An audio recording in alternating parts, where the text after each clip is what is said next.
श्री अकाल जी। NB news देख रहे सारे दर्शकों का मैं मनप्रीत ਸਿੰਘ ਗਿੱਲ स्वागत करदा तो शुरुआत करते हैं इस वेले के बुलेटिन की।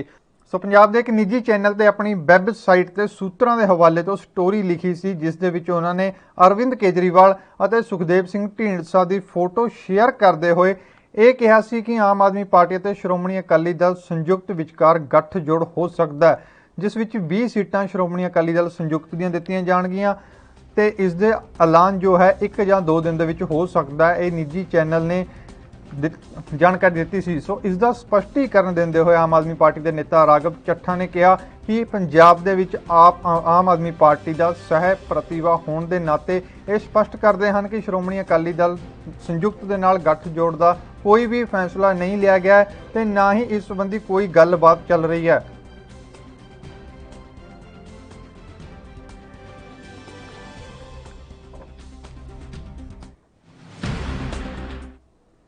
सो पंजाब के समाजिक सुरक्षा इस्त्री ते बाल विकास मंत्री श्रीमती अरुणा चौधरी ने दस्सिया कि परिवारों के नालों वख किए गए बजुर्गों की भलाई वास्ते 16 ਜ਼ਿਲ੍ਹਿਆਂ ਦੇ ਵਿੱਚ ਬਿਰਧ घर खोलण ਅਤੇ ਚਲਾਉਣ संबंधी इच्छुक योग संस्थावां नूं ग्रांट देण दा फैसला किया गया है। श्रीमती चौधरी ने यह भी दस्सिया कि पंजाब सरकार दे वल्लों बजुर्गों के लिए बिरध घर संबंधन स्कीम के तहत सूबे के सारे ਜ਼ਿਲ੍ਹਿਆਂ ਦੇ ਵਿੱਚ बिरध घर खोलण ਅਤੇ स्थापित करन दा उपबंध किया जा रहा है। तो विभाग के वलों जिला हुशियारपुर विखे बिरध घर जो चलाया जा रहा है, जबकि मानसा ते बरनाला जिले के विच सरकारी सीनियर सिटीजन होम्स उसारी अधीन हैं। उन्होंने यह भी दस्सिया कि जो बाकी दे रहिंदे 19 ਜ਼ਿਲ੍ਹੇ ने वो 19 ਜ਼ਿਲ੍ਹਿਆਂ ਦੇ ਵਿੱਚ भी बिरध घर चलाउण वास्ते ग्रांट इन डे दा जो है फैसला किया गया है। सो भाजपा के सूबा प्रधान अश्विनी शर्मा के बयान सामने आए ने जिथे उन्होंने पंजाब सरकार बारे भी टिप्पणी की है। तो उन्होंने ये दस्सिया कि पिछले कुछ समय तो कांग्रेस के विच चल रहे घटनाक्रम सिर्फ लोगों का ध्यान नाकामियां तो भटकाउण लई सी, पर लोग समझदार हैं तो हुण वो कांग्रेस दीयां गल्लां दे विच नहीं आउणगे। तो अश्विनी शर्मा ने भाजपा कार्यकारी की मीटिंग भी की तो उन्होंने ये दस्सिया कि वो किसानों का सन्मान करते हैं। जिक्रयोग ये भी है कि उन्होंने कई गल्लां ते पंजाब सरकार ते जरूर तंज कसे ने, पर किसान जो 8 महीने तो अंदोलन कर रहे हैं उस विषय ते उन्होंने अपनी पार्टी भाजपा की केंद्र सरकार को कोई भी सुझाव नहीं दिता। बस यही कहा कि वो किसानों का सन्मान करते हैं, पर कहण ते करन दे विच बहुत ही फर्क है। इस सवाल का जवाब तो हुण तक प्रश्न चिन्ह ही लग्या होया है। प्रयास है उनका, और पंजाब की जनता पिछली बार उनके सुनहरी सपनों में आ गई थी। इस बार जनता सपनों में आने वाली नहीं है। सरकार की कारगुजारी की जो सजा है वो सिद्धू को भी मिलेगी, कांग्रेस को भी मिलेगी, और पंजाब की जनता इस सरकार को चुकता करेगी। लेकिन जो उनकी बॉडी लैंग्वेज थी और जो हाव भाव थे वो मुझे लगता है कांग्रेस को जोड़ने वाले कम, कांग्रेस को तोड़ने वाले ज्यादा थे। ये तूफान से के आने से पहले की खामोशी है, और मुझे लगता है कि कांग्रेस जो है सिद्धू अपने घर को संभाल नहीं पाएंगे। ऐसा है कि सरकार संविधान से चलेगी, कानून से चलेगी, फतवों से नहीं चलेगी कि टकैत कुछ बोलेगा तो देश उससे चलेगा। देश संविधान से चलना है, लोकतांत्रिक देश है, कानून से चलना है, और बातचीत के माध्यम से ही समाधान निकलना है। लाठी डंडों से समाधान आज तक ना कभी निकला है, ना कभी निकलेगा। हम बार बार यही कह रहे हैं कि टेबल पर जाइए, बैठिए, किसान के हित में जो भी है सरकार कटिबद्ध है कि किसान के हित में जो भी अच्छी चीजें हैं। सो पवित्र वही नदी की कार सेवा की 21 साल पूरे होने ते निर्मल कुटिया सुल्तानपुर लोधी विखे श्री गुरु ग्रंथ साहिब जी की छत्र छाया के हेठ विशाल समागम करवाया गया।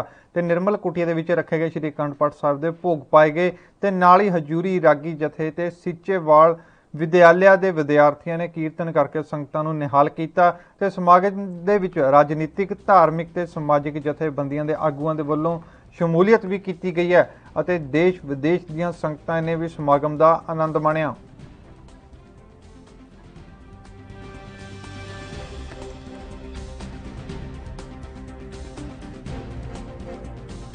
ਹੁਣ ਦੱਸ ਦਈਏ ਕਿ ਪਵਿੱਤਰ ਬਈ ਨਦੀ ਦੀ ਕਾਰ ਸੇਵਾ ਦੇ 21 ਸਾਲ ਪੂਰੇ ਹੋਣ ਤੇ ਨਿਰਮਲ ਕੁਟੀਆ ਸੁਲਤਾਨਪੁਰ ਲੋਧੀ ਵਿਖੇ ਸ੍ਰੀ ਗੁਰੂ ਗ੍ਰੰਥ ਸਾਹਿਬ ਜੀ ਦੀ ਛਤਰ ਛਾਇਆ ਦੇ ਹੇਠ ਇੱਕ ਵਿਸ਼ਾਲ ਸਮਾਗਮ ਕਰਾਇਆ ਗਿਆ ਤੇ ਸਮਾਗਮ ਦੇ ਵਿੱਚ ਸੁਲਤਾਨਪੁਰ ਲੋਧੀ ਤੋਂ ਵਿਧਾਇਕ ਨਵਤੇਜ ਸਿੰਘ ਚੀਮਾ ਨੇ ਵੀ ਸ਼ਿਰਕਤ ਕੀਤੀ ਤੇ ਨਿਰਮਲ ਕੁਟੀਆ ਦੇ ਵਿੱਚ ਰੱਖੇ ਗਏ ਸ੍ਰੀ ਅਖੰਡ ਪਾਠ ਸਾਹਿਬ ਦੇ ਭੋਗ ਪਾਏ ਗਏ ਤੇ ਨਾਲ ਹੀ ਹਜੂਰੀ ਰਾਗੀ ਜਥੇ ਤੇ ਸੀਚੇਵਾਲ ਵਿਦਿਆਲਿਆ ਦੇ ਵਿਦਿਆਰਥੀਆਂ ਨੇ ਕੀਰਤਨ ਕਰਕੇ ਸੰਗਤਾਂ ਨੂੰ ਨਿਹਾਲ ਵੀ ਕੀਤਾ। ਸੋ ਜ਼ਿਕਰਯੋਗ ਹੈ ਕਿ ਸਮਾਗਮ ਦੇ ਵਿੱਚ ਰਾਜਨੀਤਿਕ, ਧਾਰਮਿਕ ਤੇ ਸਮਾਜਿਕ ਜਥੇਬੰਦੀਆਂ ਦੇ ਆਗੂਆਂ ਦੇ ਵੱਲੋਂ ਸ਼ਮੂਲੀਅਤ ਕੀਤੀ ਗਈ ਤੇ ਦੇਸ਼ ਵਿਦੇਸ਼ ਦੀਆਂ ਸੰਗਤਾਂ ਨੇ ਵੀ ਸਮਾਗਮ ਦੇ ਵਿੱਚ ਸ਼ਾਮਲ ਹੋ ਕੇ ਸਮਾਗਮ ਦਾ ਆਨੰਦ ਮਾਣਿਆ।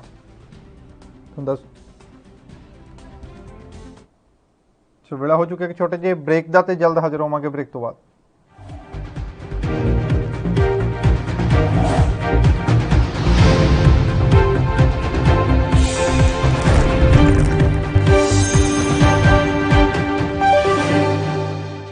ਸੋ ਬ੍ਰੇਕ ਤੋਂ ਬਾਅਦ ਦਰਸ਼ਕਾਂ ਦਾ ਇੱਕ ਵਾਰੀ ਫਿਰ ਤੋਂ ਸਵਾਗਤ ਹੈ। ਸੋ ਪਵਿੱਤਰ ਬਈ ਨਦੀ ਦੇ 21 ਸਾਲ ਪੂਰੇ ਹੋਣ ਤੇ ਜੋ ਸਮਾਗਮ ਰੱਖਿਆ ਗਿਆ ਸੀ, ਵਿਸ਼ੇਸ਼ ਤੌਰ ਤੇ ਉਸ ਦੇ ਵਿੱਚ ਰਾਜਨੀਤਿਕ, ਸਮਾਜਿਕ ਤੇ ਸੰਸਥਾਵਾਂ ਦੇ ਆਗੂਆਂ ਨੇ ਸ਼ਿਰਕਤ ਕੀਤੀ ਹੈ ਤੇ ਇਸ ਮੌਕੇ ਸੰਤ ਸੀਚੇਵਾਲ ਨੇ ਵੀ ਵਿਚਾਰ ਸਾਂਝੇ ਕੀਤੇ ਨੇ ਤੇ ਉਹਨਾਂ ਕੀ ਕਿਹਾ ਤੁਹਾਨੂੰ ਸੁਣਾਉਂਦੇ ਹਾਂ। ਪਵਿੱਤਰ ਬਈ ਦੀ ਸੇਵਾ ਦਾ ਕਾਰਜ ਆਰੰਭ ਹੋਇਆ ਜੋ ਉਸ ਵੇਲੇ ਜਿਸ ਵੇਲੇ ਅੱਜ ਤੋਂ ਉਸ ਵੇਲੇ ਨੂੰ ਝਾਤ ਮਾਰੀਏ ਤੇ ਅੱਜ ਜਿਵੇਂ ਅਸਮਾਨ ਦਾ ਫਰਕ ਜਿਹੜਾ ਹੈਗਾ ਉਹ ਦਿਸਣ ਲੱਗ ਪਿਆ। ਸੋ ਇੱਕ ਸ਼ੁਰੂਆਤ ਪਵਿੱਤਰ ਬਈ ਤੋਂ ਹੋਈ ਜਿਹੜੀ ਭਾਰਤ ਦੇ ਰਾਸ਼ਟਰਪਤੀ ਤੱਕਰ, ਦੁਨੀਆ ਤੱਕਰ ਬਾਬੇ ਨਾਨਕ ਦਾ ਜੋ ਸੁਨੇਹਾ, ਪਵਨ ਗੁਰੂ ਪਾਣੀ ਪਿਤਾ ਮਾਤਾ ਧਰਤ ਮਹੱਤ ਦਾ ਸੁਨੇਹਾ, ਉਹ ਬਾਬੇ ਨਾਨਕ ਦੀ ਪਵਿੱਤਰ ਬਈ ਜਿਹੜੀ ਸਾਡੇ ਦਿਲਾਂ ਚੋਂ ਵਿਸਰ ਗਈ ਸੀ ਜਾਂ ਇਹਨੂੰ ਅਸੀਂ ਵਿਸਾਰ ਦਿੱਤਾ ਸੀ, ਦੁਬਾਰਾ ਇਹਦੀ ਸੁਰਜੀਤੀ ਇਹਦੇ ਨਾਲ ਜਿਹੜਾ ਹੈਗਾ ਆਪਣ ਹੱਥੀਂ ਆਪਣਾ ਆਪੇ ਹੀ ਕਾਸ਼ ਵਾਰੀਏ ਤੇ ਮਹਾਂਵਾਕਾਂ ਅਨੁਸਾਰ ਜੋ ਸੰਗਤਾਂ ਨੇ ਉਪਰਾਲਾ ਕੀਤਾ, ਇੱਕ ਉਹ ਸ਼ੁਰੂਆਤ ਹੋਈ ਤੇ ਅੱਜ ਉਹ ਸ਼ੁਰੂਆਤ ਵੱਖ-ਵੱਖ ਨਦੀਆਂ ਨੂੰ ਭਾਰਤ ਦੇ ਗੰਗਾ ਤੇ ਹੋਰ ਜਿੰਨੇ ਵੱਖ-ਵੱਖ ਸਟੇਟ ਆ, ਉੱਤਰਾਖੰਡ ਤੋਂ ਲੈ ਕੇ ਪੱਛਮੀ ਬੰਗਾਲ ਤੱਕ, ਇਹਨਾਂ ਦੀ ਸ਼ੁੱਧਤਾ ਦਾ ਜੋ ਮਾਡਲ ਆ, ਪਿੰਡਾਂ ਵਿੱਚ ਪਾਣੀਆਂ ਨੂੰ ਟਰੀਟ ਕਰਕੇ ਖੇਤੀ ਨੂੰ ਲਾਉਣ ਦਾ ਮਾਡਲ, ਜਿਹੜਾ ਪਾਣੀ ਨੂੰ ਰੀਯੂਜ਼ ਕਰਨ ਦਾ ਮਾਡਲ ਸੀਚੇਵਾਲ ਤੋਂ ਸ਼ੁਰੂ ਹੋਇਆ। ਅੱਜ ਇਹ 21ਵੀਂ ਵਰ੍ਹੇਗੰਢ ਆ ਸਾਡੇ ਪਵਿੱਤਰ ਬਈ ਜਿਹੜੀ ਸੁਲਤਾਨਪੁਰ ਲੋਧੀ ਗੁਰੂ ਨਾਨਕ ਸਾਹਿਬ ਦੇ ਚਰਨ ਛੋਹ ਪ੍ਰਾਪਤ ਧਰਤੀ ਤੇ ਜਿਹੜੀ ਇਹ ਕਾਲੀ ਬਈ ਕਹਿੰਦੇ ਆ, ਇਹਦੀ 21ਵੀਂ ਵਰ੍ਹੇਗੰਢ ਆ। ਸੰਤ ਬਾਬਾ ਬਲਵੀਰ ਸਿੰਘ ਸੀਚੇਵਾਲ ਜੀ ਨੇ 21 ਸਾਲ ਪਹਿਲਾਂ ਇਹ ਸ਼ੁਰੂ ਕੀਤੀ ਸੀ ਔਰ ਅੱਜ ਦੇਖ ਲਓ 21 ਸਾਲਾਂ ਦੇ ਵਿੱਚ ਬਾਬਾ ਜੀ ਨੇ ਬੜੇ ਜਦੋਜਹਿਦ ਕਰਕੇ ਬੜਾ ਮੈਂ ਸਮਝਦਾ ਵੀ ਲੜਾਈਆਂ ਲੜ ਕੇ ਅੱਜ ਹਾਲਾਤ ਇਹੋ ਜਿਹੇ ਹੋ ਗਏ ਵੀ ਬਈ ਫਿਰ ਦੁਬਾਰਾ ਪੁਰਾਣੀ ਦਿੱਖ ਦੇ ਵਿੱਚ ਆ ਗਈ ਔਰ ਬੜੇ ਲੋਕ ਦੇਖਣ ਆਉਂਦੇ ਇਹਨੂੰ ਔਰ ਧੰਨਵਾਦ ਕੀਤਾ ਸੀ ਗੁਰੂ ਨਾਨਕ ਸਾਹਿਬ ਦਾ ਜਿਨ੍ਹਾਂ ਨੇ ਕਿਰਪਾ ਕੀਤੀ ਔਰ ਬਾਬਾ ਜੀ ਨੇ ਜਿਹੜੀ ਇੰਨੀ ਸੇਵਾ ਕਰ ਰਹੇ ਆ ਉਹਨਾਂ ਦਾ ਵੀ ਜਿਹੜਾ ਧੰਨਵਾਦ ਕੀਤਾ। ਮੈਂ ਇਸ ਕਾਰਜਕ੍ਰਮ ਨਾਲ ਜਿਹੜੀ ਬਾਬਾ ਜੀ ਨੇ ਸ਼ੁਰੂਆਤ ਕੀਤੀ ਸੀ 15 ਜੁਲਾਈ ਸਨ 2016 ਨੂੰ ਇੱਥੇ ਹੁੰਦਾ, 15 ਨੂੰ ਜਲੰਧਰ 'ਚ ਇੱਕ ਸਮਾਗਮ ਹੋਇਆ ਸੀ ਬੁੱਧੀਜੀਵੀਆਂ ਦਾ, ਹੋਰ ਵਿਦਵਾਨਾਂ ਦਾ, ਅਖਬਾਰਾਂ ਵਾਲਿਆਂ ਦਾ, ਸਮਾਜ ਸੇਵੀਆਂ ਦਾ, ਤੇ ਦੂਜੇ ਦਿਨ ਇਹ ਕਾਰ ਸੇਵਾ ਸ਼ੁਰੂ ਹੁੰਦੀ ਸੀ। ਇਹ ਪਹਾੜ ਜਿਹੜਾ ਕੰਮ ਅਸੀਂ ਕਿਉਂਕਿ ਉਹ ਸਮਾਗਮ ਕਰਾਉਣ ਦੇ ਬੁੱਢਿਆਂ 'ਚੋਂ ਸੀ, ਸਾਨੂੰ ਨਹੀਂ ਸੀ ਲੱਗਦਾ ਵੀ ਇਸ ਪੱਧਰ 'ਤੇ ਜਾਊਗਾ, ਪਰ ਬਾਬਾ ਜੀ ਨੇ ਗੁਰਮਤ ਅਨੁਸਾਰ ਇੱਕ ਨਵਾਂ ਵਿਕਾਸ ਦਾ ਮਾਡਲ ਸਿਰਜਿਆ। ਉਹ ਇਕੱਲੇ ਸੁਲਤਾਨਪੁਰ ਲੋਧੀ, ਕਪੂਰਥਲਾ, ਪੰਜਾਬ ਦੀ ਗੱਲ ਨਹੀਂ ਗਈ, ਸਾਰੀ ਦੁਨੀਆ ਦੇ ਵਿੱਚ ਸਾਹਿਬ ਸ੍ਰੀ ਗੁਰੂ ਨਾਨਕ ਦੇਵ ਜੀ ਦਾ ਜਿਹੜਾ ਫਲਸਫਾ ਸੀ, ਜਿਹੜਾ ਸਿਧਾਂਤ ਸੀਗਾ, ਉਹਨੂੰ ਸਿਖਰਾਂ ਤੇ ਪਹੁੰਚਾ ਦਿੱਤਾ।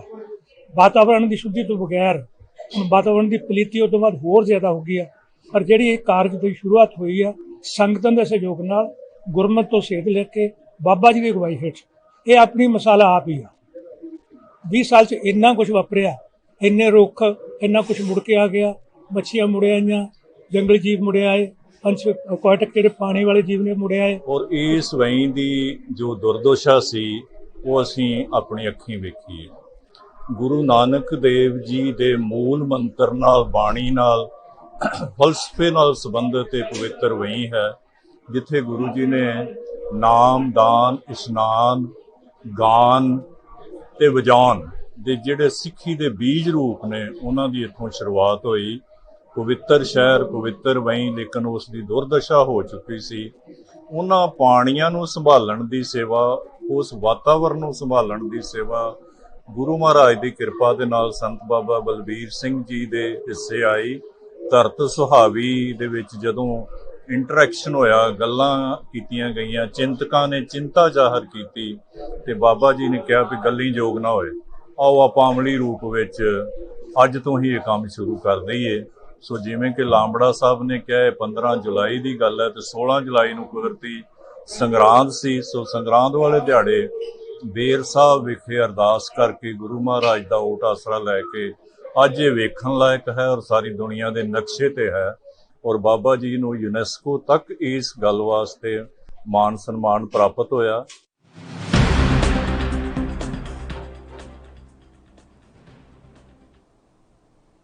ਸੋ ਇਸ ਦੇ ਨਾਲ ਹੀ ਵੇਲਾ ਹੋ ਚੁੱਕਿਆ ਇੱਕ ਛੋਟੇ ਜਿਹੇ ਬ੍ਰੇਕ ਦਾ ਤੇ ਜਲਦ ਹਾਜ਼ਰ ਹੋਵਾਂਗੇ ਬ੍ਰੇਕ ਤੋਂ ਬਾਅਦ।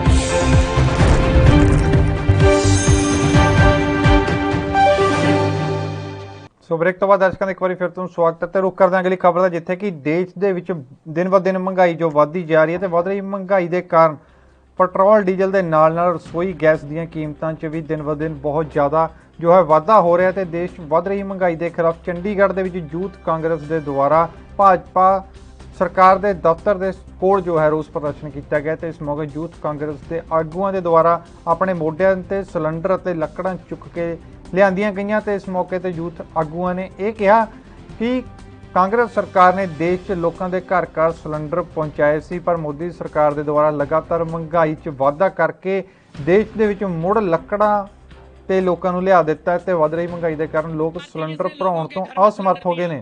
पर मोदी साहब ने सिलेंडर 900 रुपए करके लोगों के घर में लकड़ पहुंचा दी। ये लकड़ और सिलेंडर इसलिए लेके आया हूं कि आज पूरी दुनिया में भारत जिस तरीके से गरीबी की तरफ बढ़ता जा रहा है, जिस तरीके से लोगों के पास कमाने का कोई साधन नहीं है, लोग अपने घर की जरूरतें पूरी नहीं कर पा रहे, तो इसलिए ये सिंबॉलिक शायद उनको कोई अकल आ जाए, शायद वो समझ पाए कि उज्ज्वला योजना क्या थी।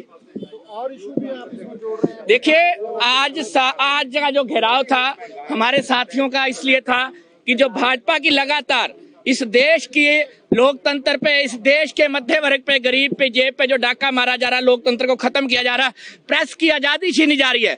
जिस तरीके से दैनिक भास्कर की खबरों पे खिलाफ दैनिक भास्कर ने जैसे रिपोर्टिंग की उसके दफ्तर पे छापा मारा गया, ये सारे मुद्दे युवा कांग्रेस ने राहुल जी के आह्वान पे, श्रीनिवास जी के आह्वान पे आज हमने ये घेराव किया। सबसे सस्ती चीज देश में नरेंद्र मोदी का भाषण है।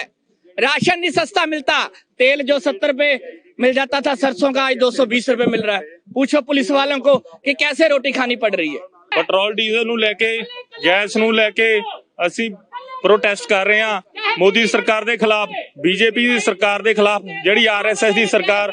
ਮੋਦੀ ਸਾਹਿਬ ਜਿਸ ਦਿਨ ਤੋਂ ਸੱਤਾ 'ਚ ਆਏ ਨੇ ਇਹਨਾਂ ਨੇ ਪੈਟਰੋਲ ਤੇ ਡੀਜ਼ਲ ਦੇ ਰੇਟ 60 ਤੋਂ 61 ਵਾਰੀ ਵਧਾ ਚੁੱਕੇ ਨੇ। ਇਸ ਦੇ ਨਾਲ ਹੀ ਵੇਲਾ ਹੋ ਚੁੱਕਿਆ ਇੱਕ ਛੋਟੇ ਜਿਹੇ ਬ੍ਰੇਕ ਦਾ ਤੇ ਜਲਦ ਹਾਜ਼ਰ ਹੋਵਾਂਗੇ ਬ੍ਰੇਕ ਤੋਂ ਬਾਅਦ।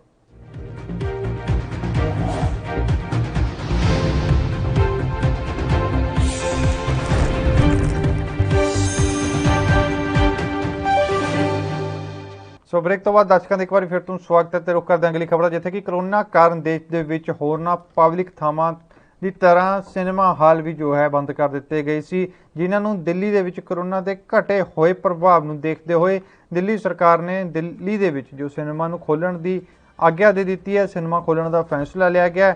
ਇਸ ਦੇ ਬਾਰੇ ਸਿਨੇਮਾ ਦੇ ਕਰਮਚਾਰੀਆਂ ਦੇ ਨਾਲ ਜਦੋਂ ਗੱਲਬਾਤ ਕੀਤੀ ਤਾਂ ਉਹਨਾਂ ਇਹ ਕਿਹਾ ਕਿ ਉਹ ਸਰਕਾਰ ਦੇ ਫੈਸਲੇ ਦਾ ਸਵਾਗਤ ਕਰਦੇ ਨੇ ਤੇ ਨਾਲ ਹੀ ਉਹਨਾਂ ਇਹ ਵੀ ਕਿਹਾ ਕਿ ਸਿਨੇਮਾ ਦੇ ਸਟਾਫ ਦੀ ਪੂਰੀ ਤਿਆਰੀ ਹੈ ਤੇ ਜਿਵੇਂ ਹੀ ਕੋਈ ਚੰਗੀ ਫਿਲਮ ਰਿਲੀਜ਼ ਹੁੰਦੀ ਹੈ ਤਾਂ ਉਹ ਸਿਨੇਮਾ ਦੇ ਵਿੱਚ ਲਗਾ ਦੇਣਗੇ ਤੇ ਸਿਨੇਮਾ ਨੂੰ ਖੋਲ ਦੇਣਗੇ।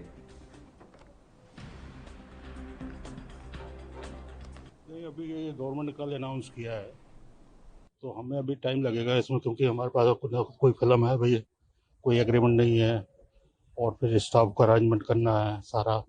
तो जब तक सारा अरेंजमेंट नहीं हो जाता है तब तक हम ओपन नहीं कर सकते ना। तो किस तरीके से आप इसको देखते हैं कि खुल भी रहा है पर कोई फायदा नहीं हो रहा है? नहीं, अभी फायदा कैसे होगा, क्योंकि फैमिली तो अभी आ नहीं रही है। वैसे भी सिनेमा खुलेगा तो जल्दी की कोई फैमिली आएगी नहीं। देन तो ये है कि जब तक कोई सही फिल्म नहीं मिलेगी हमें तब तक हम उसको चला भी नहीं सकते। तो आपको क्या लगता है कितना समय लगेगा एक आपके सिनेमा को या किसी भी सिनेमा को प्रॉपर रन करने में, जो पहले कोविड से पहले चलते थे? ये तो कल अगर ऑफिस ओपन होते हैं, फिल्म कौन सी आती है, कैसी आती है, उस हिसाब देख के हमें ओपन करना पड़ेगा। कोई सही फिल्म मिल गई तो ओपन करेंगे, हो सकता है कुछ पब्लिक आ जाए। आपकी तैयारी पूरी है अभी? हमारी तैयारी पूरी है। तो और किस तरीके से आपको और कोई और कठिनाई है जिसका भी आपको मतलब खुलने के बाद भी आपको जिससे नहीं नहीं, ऐसी कोई हमारी कठिनाई, हम तो पूरी तैयार। ਸੋ ਵੇਲਾ ਹੋ ਚੁੱਕਿਆ ਇੱਕ ਹੋਰ ਛੋਟੇ ਜਿਹੇ ਬ੍ਰੇਕ ਦਾ ਤੇ ਜਲਦ ਹਾਜ਼ਰ ਹੋਵਾਂਗੇ ਬ੍ਰੇਕ ਤੋਂ ਬਾਅਦ।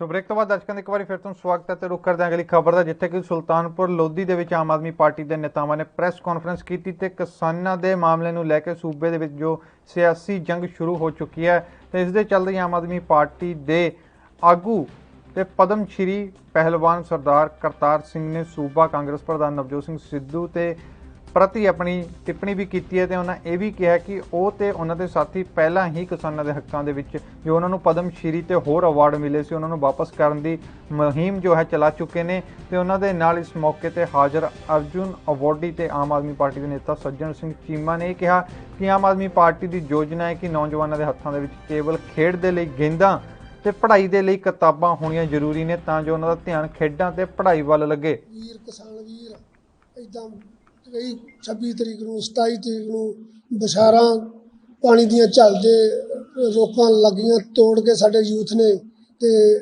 ਇੱਕ ਪਾਸੇ ਕਰਕੇ ਦੁਸ਼ਮਣੀ ਬਾਰਡਰ ਤੇ ਪਹੁੰਚ ਗਏ ਤੇ ਅਸੀਂ ਸਲਾਹ ਕੀਤੀ ਕਿ ਹੁਣ ਆਪਾਂ ਨੂੰ ਵੀ ਕੁਝ ਕਰਨਾ ਚਾਹੀਦਾ ਕਿਉਂਕਿ ਅਸੀਂ ਕਿਸਾਨਾਂ ਦੇ ਪੋਤੇ ਹਾਂ ਤੇ ਕਿਸਾਨਾਂ ਨੇ ਸਾਨੂੰ ਤਾੜੀਆਂ ਮਾਰ ਕੇ ਇੱਥੋਂ ਤੱਕ ਪਹੁੰਚਾਇਆ। ਪਦਮ ਸ਼੍ਰੀ ਅਰਜਨ ਅਵਾਰਡ ਦਰੋਣਾਚਾਰੀਆ ਅਵਾਰਡ ਮਿਲੇ ਆ ਤੇ ਸਾਨੂੰ ਵੀ ਕੁਝ ਕਰਨਾ ਚਾਹੀਦਾ। ਅਸੀਂ ਇੱਕਦਮ ਸਲਾਹ ਕਰਕੇ ਇਹ 11 ਵਜੇ ਦੀ ਗੱਲ ਹੈ 30 ਤਰੀਕ ਦੀ ਸ਼ਾਮ ਨੂੰ ਅਸੀਂ ਪ੍ਰੈਸ ਕਾਨਫਰੰਸ ਰੱਖਤੀ ਤੇ ਅਸੀਂ ਸਾਰਿਆਂ ਨੂੰ ਬੇਨਤੀ ਕੀਤੀ ਜਿਹੜੇ ਵੀ ਸਾਡੇ ਪੁਰਾਣੇ ਖਿਡਾਰੀ ਸੀ ਵਰਜਨ ਅਵਾਰਡੀ ਇਹ ਆਪਾਂ ਨੂੰ ਆਹ ਕੰਮ ਕਰਨਾ ਚਾਹੀਦਾ ਤੇ ਅਪੀਲ ਕੀਤੀ ਕਿ ਅਸੀਂ 7 ਤਰੀਕ ਨੂੰ 7 ਨਵੰਬਰ ਨੂੰ ਦਸੰਬਰ ਨੂੰ ਅਸੀਂ ਉਸ ਬਾਰਡਰ ਤੇ ਜਾਵਾਂਗੇ।